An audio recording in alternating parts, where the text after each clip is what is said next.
Good morning, wine lovers, and welcome to the SaveSAwine live stream. This morning is going to be an exciting morning. It's Friday, and things are really interesting. We've got a lot of things happening today, and the first thing I want to give is give you guys a sneak peek on the 60 and 60 campaign. We've got quite a few of our producers that signed up for this campaign, and I'm just going to give you guys a sneak peek of who's actually signed up so far. Firstly, we've got Abingdon Wine Estate. As you guys know, Abingdon is in the KwaZulu-Natal Highlands. I've also done a podcast with Abingdon previously, and they are one of our featured estate in the 1660 campaign. Then we've got Aslina Wines. We've got Blackpool Vineyards. We've got the Bosman Family Vineyards. We've got David and Nadia Wines. We've got Erika Obermeyer. Then we've got an MCC, Genevieve MCC. Then we've got Kleine Zalze from Stellenbosch signing up. We've got Luddite Wines. We've got Natte Valley Estate. We've got Naudé Wines. We've got Spioenkop Wines. We've got the Springfield Estate. We've got Strydom Family Wines. And we've got Thorne and Daughters. And I hear from Erika Taylor that many more people are signing up.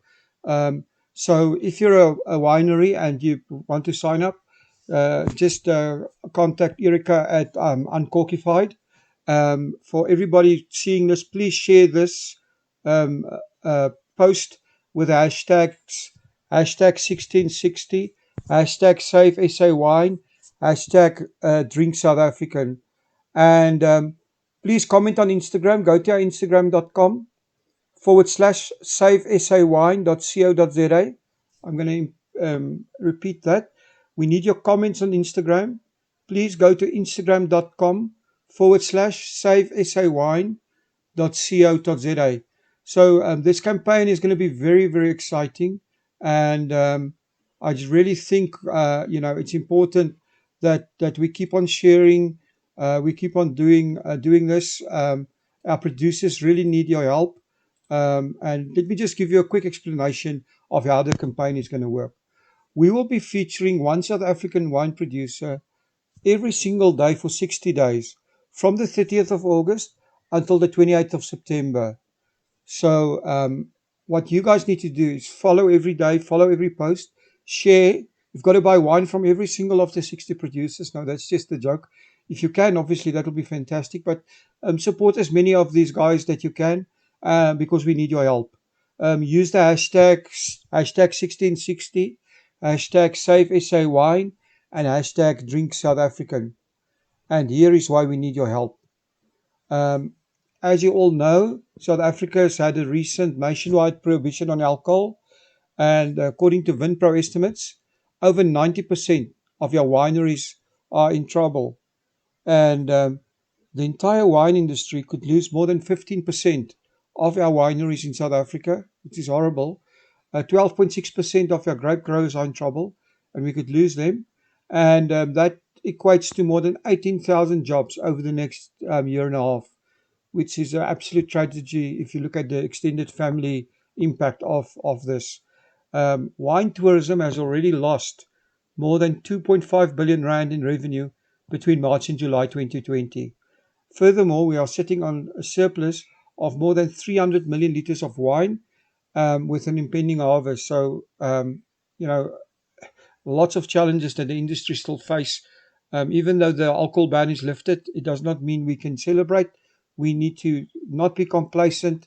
The domestic ban was lifted on the 18th of August, but we have 5 months of damage, which was really a carnage, and it's put the nail in the coffin of many wine producers. So we need your help. So please take part. Please share the hashtags, #1660, #SaveSAwine, and #DrinkSouthAfrican. So, this is an appeal to everyone in the group to actually do this. This is one of our most important campaigns we've had so far. So we need you guys to take part. and thank you to everyone that is taking part. Just while we're on the thank yous, um, we just want to say a big thank you to our sponsor of your morning live stream, the Fishwives Club. The Fishwives Club are still having a lockdown special that ends on the 31st of August. They are giving us a 45% discount on a case of Merlot, 6 bottles in a case, and a case of Sauvignon Blanc. You won't ever get it at this discounted price again, 45% off. Just go to fishwivesclub.gr8.com and get your discount there. It ends on the 31st of August, so you only have, 72 hours left to actually to get that. Then our Wineland Spy has been busy, and our Wineland Spy has actually found something interesting. This is called Babushka. She, as you can see, she's a Russian doll, and she graces the entrance of Hazendal. So go to Hazendal, go visit Babushka, and this is a great thing to do this weekend. If you get to Babushka, please take a picture for us with Babushka and post it on the group. We would love that. And there might be a prize for somebody posting a Babushka video. We'll see. So a Babushka video or a Babushka image, right? Just take pictures. Go visit Hazendal. That would be fantastic. Then the other thing that's happening next week is we've got a Cap Classic Day. We've been interviewing 6 of your top Cap Classic producers. If you are drinking bubbly, please use the hashtag Cap Classic Day. Please share this on your Instagram, on your Facebook, on your Twitter, on all your social media, and please support your bubblies. We'll be having a big celebration on the 1st of September, the ideal date to send some flowers and obviously also to get some bubbly flowing, and send a bubbly gift with your flowers to your loved one. That'll be fantastic. And tune in on the 1st to listen to our podcast of 6 of your top producers. If you want to find a Cap Classic and you don't know where to find one, just go to bit.ly/find MCC. That is bit.ly/find MCC, and you will get our producers listed there. Then the other thing you need to do if you want to find some wine or want to support one of your wineries and you're overseas or anywhere in South Africa, we've got a whole comprehensive list that's updated daily. It's called bit.ly find SaveSAwine. bit.ly/find SaveSAwine. That is our announcements for today. It's Friday, so lots of exciting things happening. And we are very excited, about this day. We're going to have an exciting live stream tonight at 7 o'clock. But now we're going to go to our featured podcast. Our podcast that's featured today is I had an interview with Marinda Blake from Black Family Wines in the Swartland. So this is a very interesting interview to learn what they are doing. Also another producer that needs our support. So without further ado, here's Marinda Blake from Black Family Wines. Welcome to About the Winelands. In this show, we will be chatting to leaders, influencers, wine producers, restaurants, and other role players. Tune in every week for our latest episode. You will find us on YouTube, Facebook, Instagram TV, Spotify, Apple Podcast, and Google Podcast.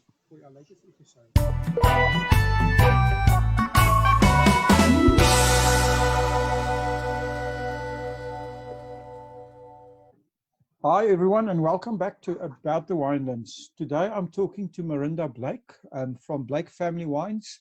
Hi Marinda and welcome to About the Winelands.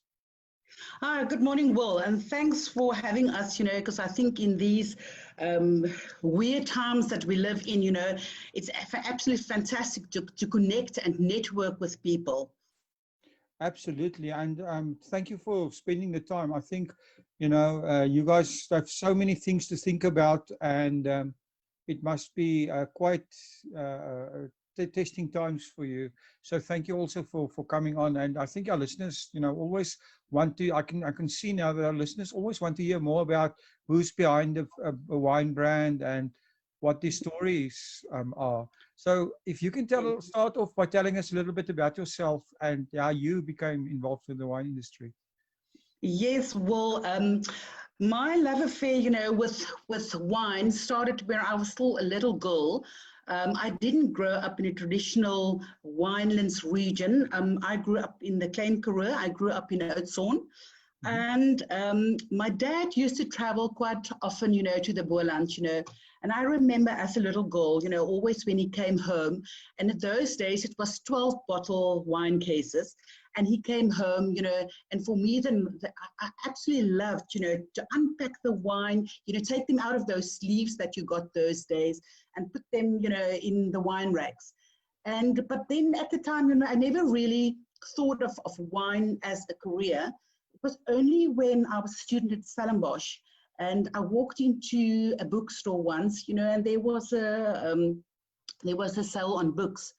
And I picked up, this book, this wine appreciation book written by Tinus van die Kerk.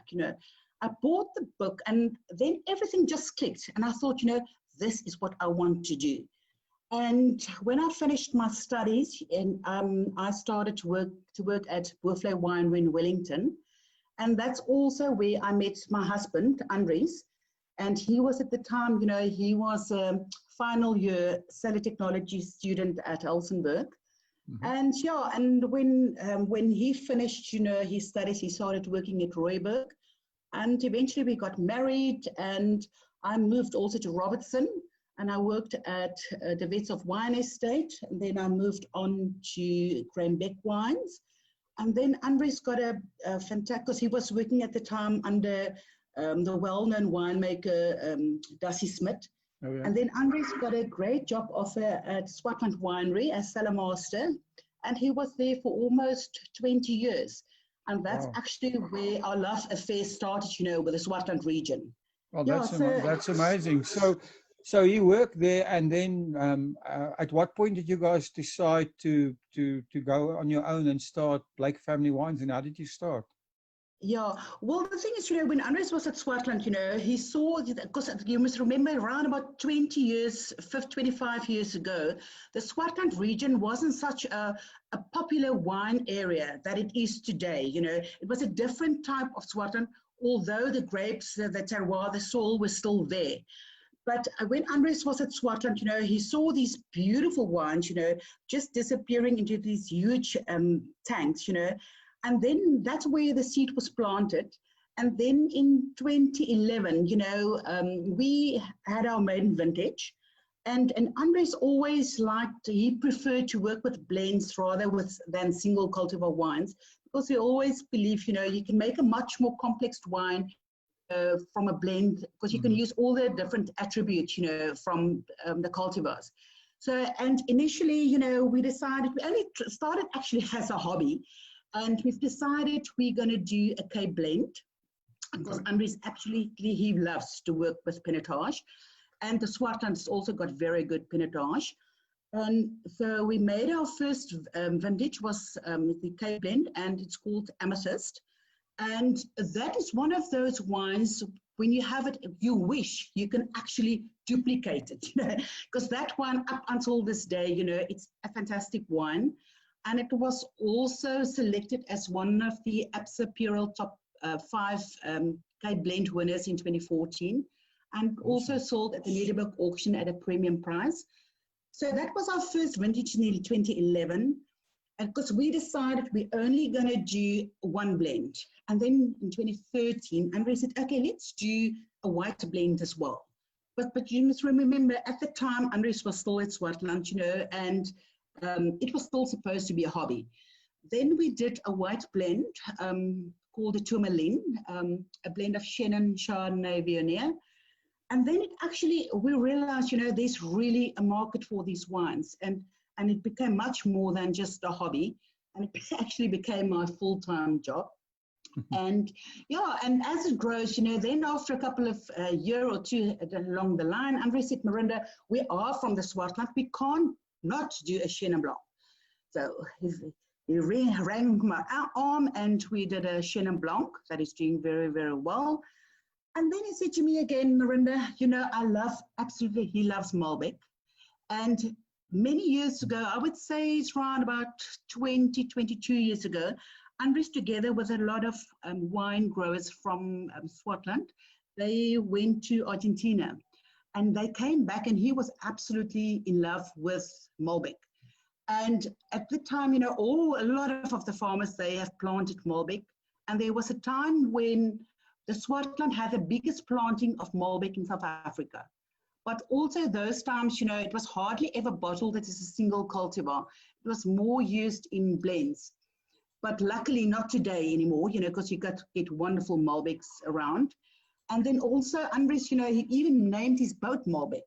So, wow. Yeah, so we've got the 4 wines, you know, and that is our 4 premium wines that we bottle under our Blake label. Well, that's amazing. I mean, he must really love his wine, because usually people will either name their boat after their wife, or if you're in Monaco, you name your boat after your girlfriend, right? I wonder if there's something similar in the wine industry. So they say the joke in the boating industry is, if you have the boat is named after your wife, it's called a Lady Marinda, and if it's after your girlfriend, it would just be called a Marinda. But you know, the other thing is, well, you must remember, Malbec, a lot of people, they don't know what is Malbec. They don't know it's the name of a cultivar. And if you take it in Afrikaans, you know, the word Malbec, and you change the C to a K, then it sounds, you know, a lot of people actually thought that Andries named his boat after me. So oh, there you go. But then yeah, so that proves your point. I'm not saying a word anymore.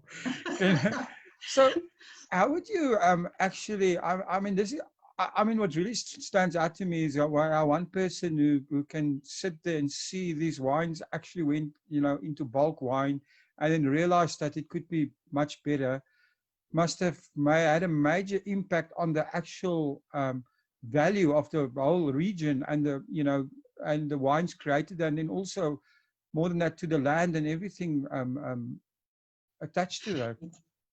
Yes, no, absolutely. Because the thing is, you know, you can always, in a big winery, like, say, a cooperative, like a big winery, say, for instance, a Klaver or a Slanghoek or a Botha winery, you can make excellent wines, and they do. But, you know, if you go a bit smaller, you know, you're more hands-on, and, you know, it's like, you know, because we are very small, we try to be hands-on with everything, you know, from the making up until the marketing, you know. So we try, that's how come we always also named our wines after gemstones, because you say we see our wines as our family gems, and we try to treat them as our family gems. So, because we really try to do our best thing, we buy in our grapes, because Andries knows the terroir of the Swartland very, very well.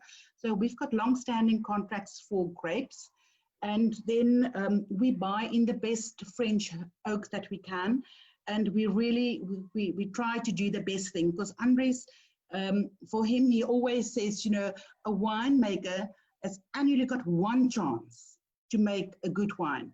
And you know, that one chance, if you spend all your time and your effort into that wine, you're gonna live with the results of that harvest for quite a couple of years. So give it your best shot. Every wine that's in the cellar must be treated, you know, as an award-winning wine. That's interesting. So, yeah, can you tell us a bit more? I mean, it sounds fascinating about, you know, the real philosophy around how you guys are making wine. Yeah, you know, Andries is just for him, you know, what is very important for him. You know, Andries is still from the old school winemakers, if I can put it that way.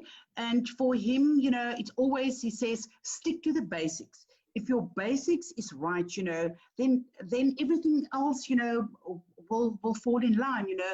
So the basics is very important, you know, hygiene, get the best quality grapes that you can get, you know, use the best equipment, you know, give it your time, treat it, you know, treat the wine with respect, you know. So give it just your best shot, you know, then everything should should fall in place. So, Miranda, your wines, where are they sold? Mostly locally, internationally? What is your marketing split? Yeah, well, we sell online, and then also we have got a company that is doing our distribution in South Africa. We sell mainly in South Africa at niche wine shops, and also at restaurants and those type of places. And then also we export. We export quite a bit. We export currently to the Netherlands, to Germany, to France, Switzerland, Peru, USA, China, and then also we do, we do not just the 4 premium wines that we export to those countries, but we also got wine that we produce for customers in Nigeria and Tanzania, Uganda. We produce, if I can put it away, more lifestyle wines, but those wines we only produce per order. And they are not bottled under the Blake label as such. We've got a brand called the Blake Boys and also the Blake Bros. And then we've got a sparkling range with a brut, a rosé, and a non-alcoholic that we do in Nigeria. Wow. So those are the wines that we do, and then we also do brand-specific wines for customers, that we do under their own brand, So, but those are not under the Blake label, So the premium wines bearing our name will always be, the top quality wines. Okay, that's quite interesting. So people would come to you and you would produce a wine for them and label it for them specifically.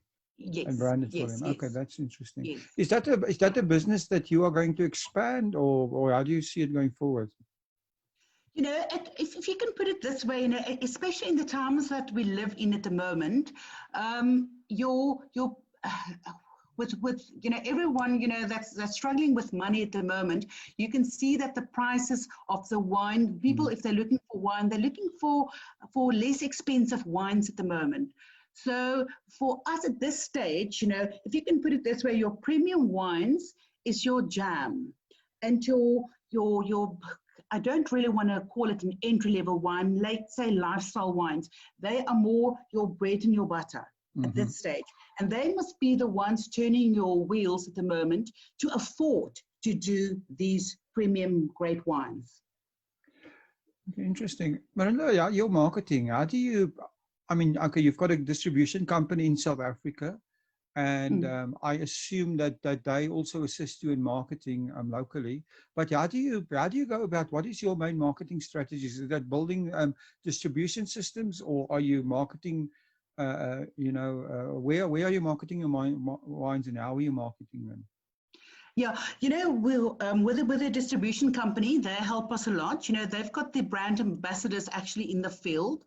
And so, and for us, before COVID have hit us, it was important for us, to be in the field, with the brand ambassadors, doing tastings. Because for us, as a fairly unknown brand, it's very important for a potential customer to taste our wines. Because we always say, if you see on a shelf our wine, and you see it compared to a more commercial old brand, and they are roughly more or less the same price, then they will go for the more well-known brand.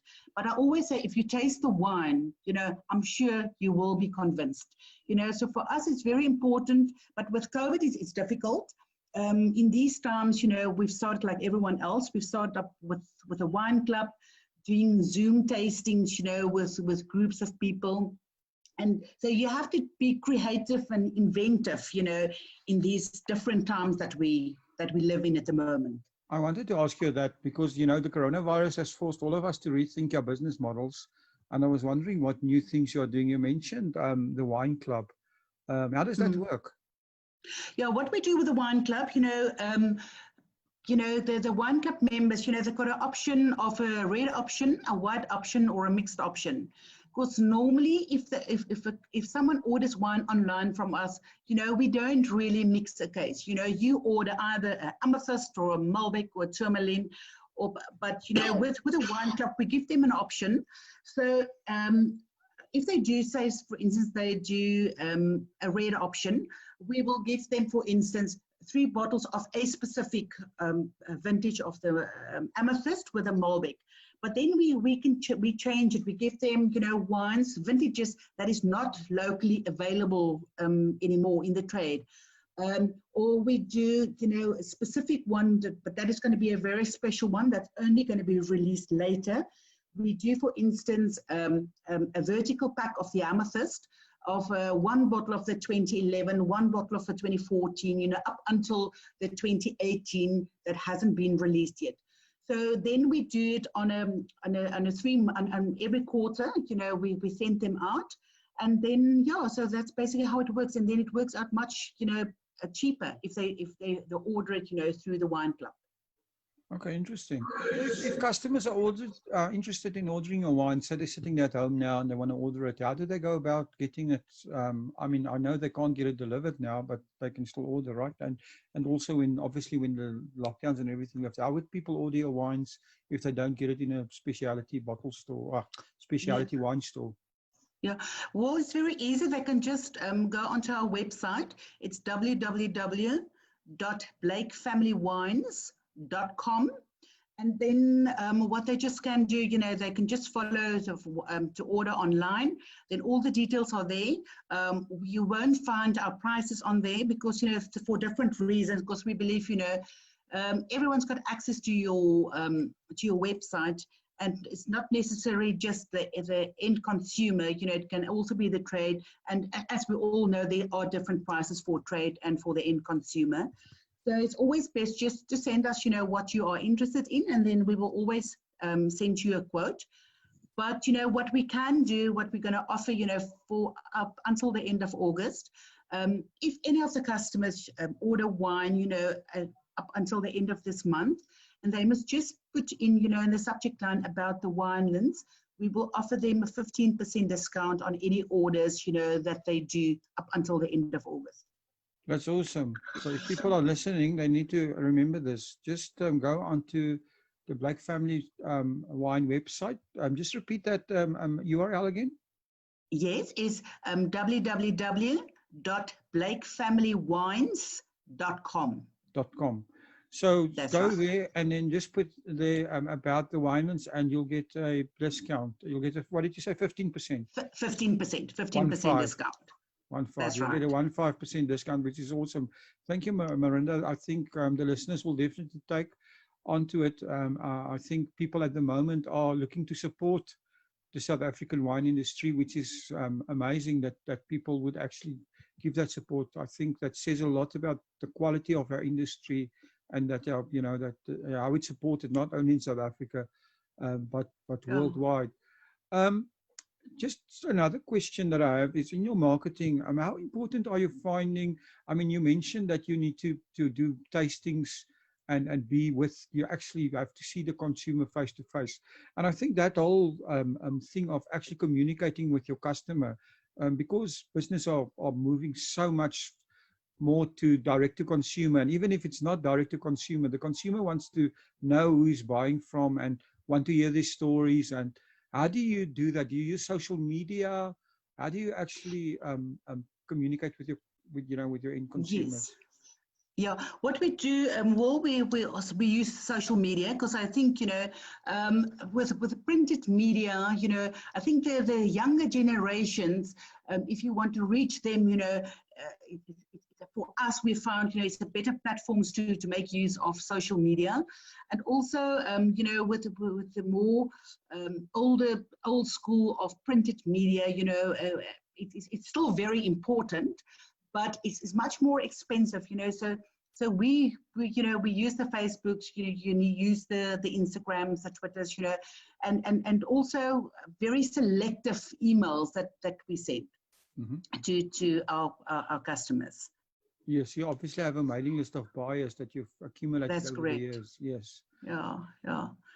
But I must say, Will, you mentioned, with all the support, we really, it's so heartwarming to see, all these absolute support, that the South African wine industry is getting from locals, as well as expats living overseas, and also from importers and distributors from overseas.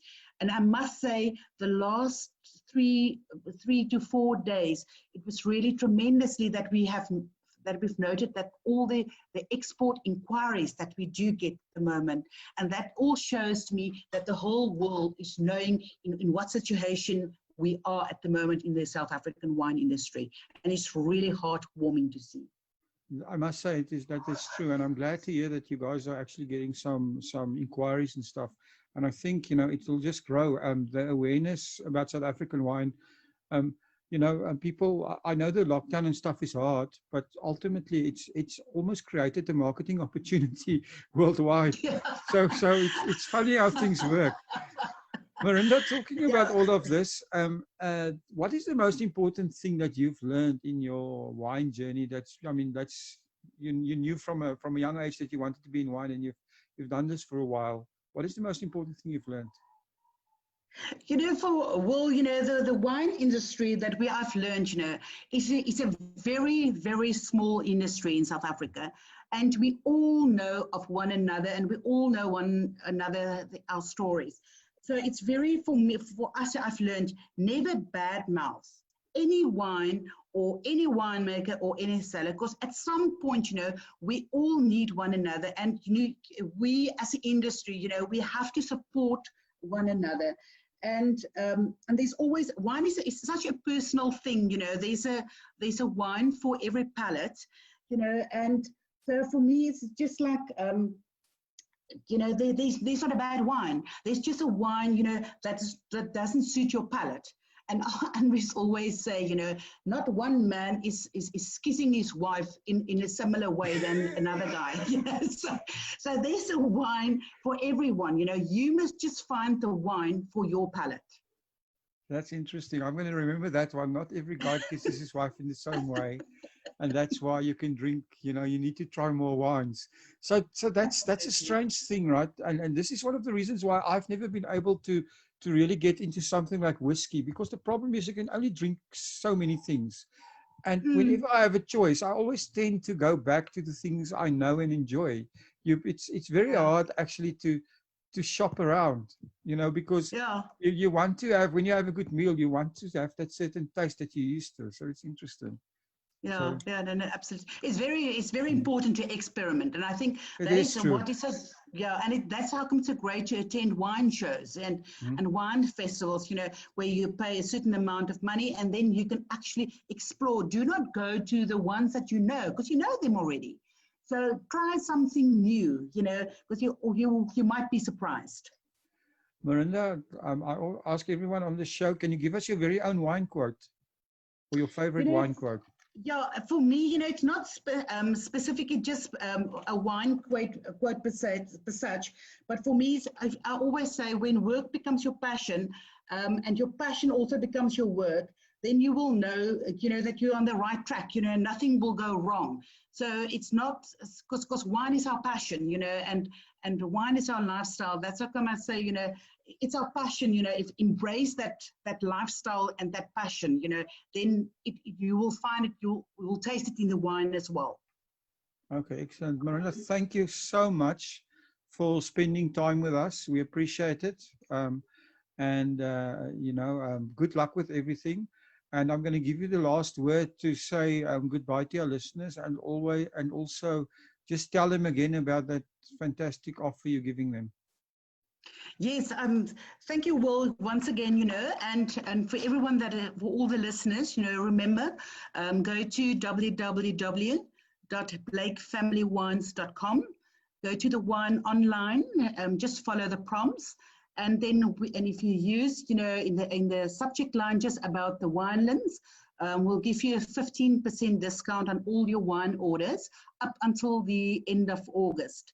And yes, and we'll, I'm sure, hopefully, we will have good news within the next couple of days, and that we are all, everything is opened up, and that everyone else can come and enjoy the wine with a meal, or just share a glass of wine with friends.